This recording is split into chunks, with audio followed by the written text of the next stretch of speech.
नमस्कार. कालच्या व्हिडिओमध्ये जे मी तुम्हाला 3 प्रश्न विचारलेले, त्या प्रश्नांची खूप जणांनी उत्तरं दिलेली आहेत आणि त्यापैकी 90% लोकांनी उत्तरं बरोबर दिलेली आहेत. पण व्हिडिओ अपलोड झाल्या-झाल्या एक उत्तर आलेलं आहे. त्यांचं मी इथे नाव घेऊ इच्छिते आणि ते म्हणजे आहेत Sunil Kadam sir. Hats off. Video upload झाला आणि लगेचच त्यांनी उत्तर दिलं. आणखीन ज्यांनी उत्तरं बरोबर दिलेली आहेत, अशांची काही जणांची नावं इथे मी घेऊ इच्छिते. Sangeeta Mhatre madam, Deepali madam, Chhaya madam, Nisha madam, Pranali madam, Vandana Mene madam, Bhagyashree madam, Sanjay sir, Sunil Waghmare sir, Punaji, Vikram Shirsat sir, Raghunath Turate sir, Nachiket sir आणि गणेश सर. या सगळ्यांनी जी उत्तरं दिलेली आहेत, अगदी प्रश्न लिहिला, उत्तर लिहिलं, प्रश्न लिहिला, उत्तर लिहिलं, असे 3 प्रश्न लिहिले आणि त्यांच्या खाली 3 उत्तरं लिहिली. सिस्टमॅटिकली जसं आपण पेपरमध्ये लिहितो, एकदम हुशार मुलांसारखं उत्तर दिलेलं आहे. काहींनी तर 3 प्रश्नांचं एकच उत्तर आहे म्हणून एकच उत्तर देऊन टाकलेलं आहे. स्मार्ट वर्क म्हणतात त्याला. तर अशा पद्धतीने तुम्ही जे उत्तर दिलेलं आहे, सगळ्यात श्रीमंत व्यक्ती, सगळ्यात गरीब व्यक्ती आणि अशी कोणती गोष्ट आहे, वस्तू आहे की आपण ती विकत घेऊ शकत नाही. या सगळ्यांचं एक उत्तर होतं, ते म्हणजे आई, आई-वडील. बरोबर आहे. तुम्हाला सगळ्यांना हे ऐकून माहिती आहे. तुम्ही सगळ्यांनी हे वाचलेलं आहे. कदाचित तुमच्यापैकी कितीतरी जणांना ही कविता सुद्धा होती असेल बघा. स्वामी तिन्ही जगाचा, आई विना भिकारी. आता 3 जग म्हणजे हे कोणते 3 जग आहेत? आपल्याला तर एकच जग माहिती आहे. मग 3 जग म्हणजे काय? तर थोडक्यात तुम्हाला सांगते बघा. श्रीकृष्णाने वामनाचा अवतार घेतला होता. बटूक. बटूक म्हणजे काय? तर छोटं, उंचीने कमी असा अवतार घेतला होता आणि बळीराजा असतो. आता हा बळीराजा कोण आहे? तर त्याने खूप भक्ती करून सगळ्या साम्राज्यावर राज्य केलेलं असतं आणि मग तो उन्मत्त होतो. मग तो ते जे काही त्याला साम्राज्य मिळालेलं असतं, त्याचा दुरुपयोग करायला लागतो आणि मग देवांच्या असं लक्षात येतं, की अरे याला जो वर मिळालेला आहे देवाकडून, भक्ती केल्यानंतर जो वर मिळाला, जे साम्राज्य मिळालं, त्याचा हा उपयोग व्यवस्थित करत नाहीये. मग आता याला कुठेतरी थांबवायला पाहिजे. म्हणून मग श्रीकृष्णांनी तो अवतार घेतलेला असतो बटूकचा आणि मग ते त्याच्याकडे भिक्षा मागायला जातात. भिक्षा मागायला गेल्यानंतर बळीराजा जो असतो तो उन्मत्त झालेला असला तरी दानशूर असतो. त्याला असं वाटतं की माझ्याकडे एवढं सगळं काय काय आहे, एवढं अख्खं साम्राज्य आहे, तर त्यातलं मी कोणालाही काहीही देऊ शकतो. जेव्हा भगवान श्रीकृष्ण बटूकच्या अवतारात त्याच्याकडे 3 पाऊल, 3 पाय जमीन मागतात. ते सांगतात की मला फक्त 3 पाऊल जमीन दे. तेव्हा बळीराजाला आश्चर्य वाटतं की अरे मागून मागून याने माझ्याकडे काय मागितलं? अख्खी पृथ्वी, अख्खी धरती माझ्याकडे आहे. अख्ख्या साम्राज्यावर मी राज्य करतो. अख्खं साम्राज्यच माझं आहे आणि याने फक्त 3 पाऊल जमीन मागितली. मग ठीक आहे म्हणतो बळीराजा. जेव्हा 3 पावलांमध्ये पहिलं पाऊल सांगितलं, ठेव तुला जेवढी हवी आहे पहिला आपण काय विचार करू? एक पाऊल ठेवल्यानंतर केवढीशी जमीन मिळणार आहे? आपल्या पावला एवढीच ना, पाय म्हणजे जो आपण जमिनीवर ठेवतो. साक्षात भगवान श्रीकृष्ण होते ते. त्यांनी काय केलं? पहिला पाऊल ठेवला. त्या पहिल्या पाऊलामध्ये त्यांनी संपूर्ण धरती व्यापून घेतली. त्यांचा पहिला पाऊल संपूर्ण धरती. दुसरा पाऊल त्यांनी कुठे ठेवला? विश्वामध्ये ठेवला, आकाशात ठेवला. धरती झाली, आकाश झालं. सगळं जगच त्यांनी व्यापून टाकलं 2च पावलांमध्ये. 2च पावलांमध्ये पुन्हा त्यांनी त्याच्याकडून ते साम्राज्य मिळवलं. आता प्रश्न उरतो तिसरा पाऊल कुठे ठेवायचा? तिसरा पाय कुठे ठेवणार? 2च पायांमध्ये सगळं मागून झालेलं आहे, सगळी जमीन व्यापून झालेली आहे. मग आता तिसरा पाय कुठे ठेवणार? तर तिसरा पाय बळीराजा म्हणतो की आता वचन तर दिलेलं आहे. त्यावेळी वचनाला खूप महत्व असायचं.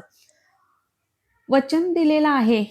मग आता तिसरा पाय ठेवायचा कुठे? तर बळीराजा सांगतो, माझं हे जे शरीर आहे, माझी ही जी काया आहे, ही तर माझी स्वतःची आहे. याच्यावर तर माझा अजून अधिकार आहे. मग तुम्ही एक काम करा, तुम्ही तिसरा पाय माझ्या डोक्यावर ठेवा. भगवान श्रीकृष्ण तसंच करतात. 3 पाय, तिसरा पाय त्याच्या डोक्यावर ठेवतात. मग हे 3 जग म्हणजे काय? तर पृथ्वी, आकाश आणि पाताळ. पाताळ का?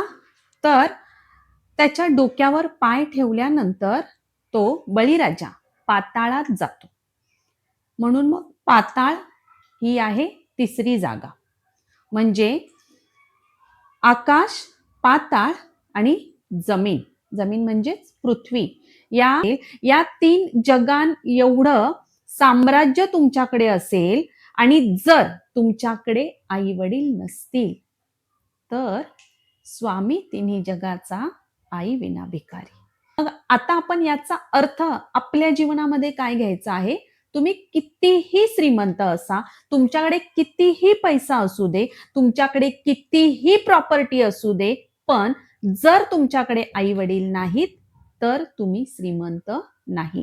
जर तुमच्याकडे आई वडील आहेत तर तुम्ही खूप श्रीमंत आहे आणि त्यांचं प्रेम हे तुम्ही कधीही कितीही पैसा देऊन किंवा दुसऱ्या कोणाला कितीही जीव लावून किंवा त्यांना सुद्धा तुमच्या आई वडिलांसारखंच करून ते प्रेम, त्यांचं प्रेम त्या दुसऱ्या व्यक्तींकडून मिळेलच असं नाही. साक्षात देवांनी असं सांगितलेलं आहे, साक्षात शास्त्रामध्ये असं सांगितलेलं आहे, हिंदू पुराणामध्ये असं सांगितलेलं आहे की आधी आई वडिलांना पूजा, मग मला भजा. भजा म्हणजे काय? माझं भजन करा. आधी आई वडिलांची पूजा करा, आधी आई वडिलांची सेवा करा आणि मग माझं भजन करा. आई वडिलांची सेवा न करता माझंच भजन करत राहाल किंवा माझं भजन करताय पण आई वडिलांचा अपमान करताय, आई वडिलांना उलटसुलट बोलताय, आई वडिलांच्या डोळ्यातून दुःख काढताय, तर माझं भजन करून सुद्धा काहीच उपयोग नाही. तुम्हाला एक छोटीशी गोष्ट सांगते, सगळ्यांना ही गोष्ट माहिती आहे, पण आपण या गोष्टींकडे दुर्लक्ष करत असतो बघा. साध्या साध्या गोष्टी आहेत. सगळ्यांना कुंडलिक माहिती आहे? कुंडलिक? तो काय करतो? आई वडिलांवर त्याचं खूप प्रेम असतं. सामान्य मुलगा आहे. आई वडिलांवर खूप प्रेम असतं. एक दिवस आई वडिलांचे पाय चेपत बसलेला असतो, पाय दाबत असतो, आई वडिलांची सेवा करत बसलेला असतो आणि आपल्या पंढरपूरचा विठुराया यांना असं वाटतं की याची जाऊन आपण जरा परीक्षा घेऊया, बघूया याचं खरंच किती आई वडिलांवर प्रेम आहे ते, असा विचार करतात आणि त्याची परीक्षा घेण्यासाठी जातात. परीक्षा घेण्यासाठी गेले असता जेव्हा तो आई वडिलांचे पाय दाबतोय, आई वडिलांची सेवा करतोय आणि दरवाजात कोण आहे? साक्षात पंढरपूरचे पंढरीनाथ विठू माऊली. आपण काय केलं असतं हो? जे काही हातातलं काम आहे ते सगळं बाजूला ठेवून पहिला आपण दरवाजात गेलो असतो, त्यांना नमस्कार केला असता. कुंडलिकाने काय केलं? त्याच्या जवळच एक वीट पडली, त्याने तिथली एक वीट उचलली आणि काय केलं? पंढरीनाथाकडे सोडली आणि त्यांना सांगितलं की मी माझ्या आई वडिलांचे पाय दाबतोय, मी माझ्या आई वडिलांची सेवा करतोय, तोपर्यंत तू या विटेवर उभा राहा. आणि तिथपासून तेव्हापासून त्या विटेवर पांडुरंग कसा उभा राहिला? कटेवर हात ठेवणे. आणि मग आता आपल्या सगळ्या आरत्यांमध्ये आहे, कर कटावरी युगे 28 विटेवरी उभा, कर कटावरी ठेवून या. आता कर म्हणजे काय? हात. कटावरी म्हणजे काय? कंबर. आणि युगे 28 वर्षानुवर्ष विठ्ठल तसाच उभा आहे विटेवर, कमरेवर हात ठेवून. तो त्या कुंडलिकाची वाट बघत उभा होता. आज कुठेही तुम्ही मूर्ती बघाल, मंदिरात जाल, फोटो बघाल, पंढरपूरला सुद्धा तशीच मूर्ती तुम्हाला बघायला मिळते. विठोबा कमरेवर हात घेऊन उभा आहे आणि त्यानंतर त्या कुंडलिकाचा झाला भक्त भक्त कुंडलिक. भक्त ही त्याला नंतर मिळालेली उपाधी आहे. काय आईवडिलांचं महत्व आहे बघा. देवांनी सांगितलंय, हे मी नाही सांगत आहे.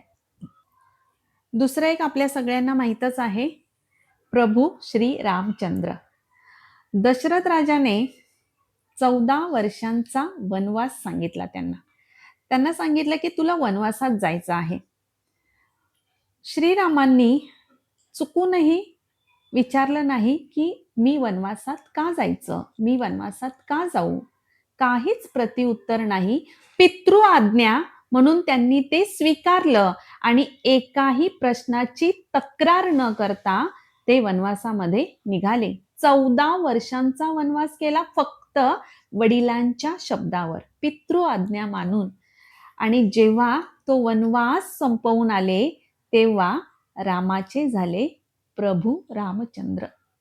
काय किमया आहे बघा. रोजच्या जीवनातल्या ह्या कथा आहेत, गोष्टी आहेत, आपल्याला सगळ्यांना माहिती आहेत. पण आपण इकडे ज्या दृष्टीने बघायला पाहिजे, जे त्यातलं घेतलं पाहिजे, हे आपल्या लक्षातच येत नाहीये. बऱ्याच घरांमध्ये आई वडिलांना उलट बोललं जातं. जर आई वडिलांचं वय जास्त असेल तर खूप वेळेला आपल्याला त्यांचा कंटाळा वाटतो किंवा कधी कधी आई वडील अंथरुणात असतील, बेड रिटन असतील, तर त्यांचं करायला जे लागतं सेवा, त्याचाही आपल्याला त्रास होतो, घाण वाटते. पण तुम्हाला मी एकच सांगते, ज्यांच्या घरात आई वडील आहेत, मान्य आहे तुम्हाला त्रास होतो, तुम्हाला कंटाळा येतो, तुम्हाला राग येतो किंवा त्यांचे असे काही शब्द असतात. कदाचित कोणी शिव्या देत असेल, कदाचित कोणी बडबड करत असेल, कदाचित कोणी अजून वेगळ्या पद्धतीने तुमच्याशी वागत असतील, कसेही वागत असतील, कसेही. तुम्ही फक्त हे एवढं करून बघा, तुम्ही फक्त असं वागून बघा, की तुमचं कर्तव्य आहे त्यांच्याशी चांगलं वागणं किंवा तुमचा स्वार्थ आहे त्या चांगलं वागण्यामध्ये, असा विचार करा आणि मग त्यांच्याशी चांगलं वागा. असा विचार करून त्यांच्याशी चांगलं वागायला लागा आणि मग बघा त्याच्यासारखं पुण्य या जगात दुसरं कोणतंच नाहीये. कधीच तुम्हाला लाईफमध्ये काहीच कमी पडणार नाहीये जर तुमच्या आई-वडिलांचे आशीर्वाद तुमच्या सोबत असतील तर. दुनियेत अशी कोणतीच व्यक्ती नाहीये जी तुम्हाला मोठं होताना पाहून आनंद होईल, त्याला आनंदित होईल, आई-वडिलांशिवाय. खूप जण जळणार आहेत, जलस फील करणार आहेत. कितीही गोड गोड बोलले तरी तुमचं चांगलं झालेलं, भलं झालेलं, तुमचं कल्याण झालेलं, तुमची प्रगती झालेली सगळ्यांनाच बघवेल असं नाही. त्याला अपवाद आहेत फक्त आणि फक्त आई वडील. त्यांना तेच पाहिजे असतं, आपल्या मुलांनी मोठं झालं पाहिजे. त्यांच्यापेक्षा सुद्धा जेव्हा तुम्ही मोठे होता ती त्यांची श्रीमंती असते. ते आहेत आई वडील. यासाठी आपल्याला आई वडिलांची काळजी घ्यायची आहे. यासाठी आपल्याला आई वडिलांची सेवा करायची आहे.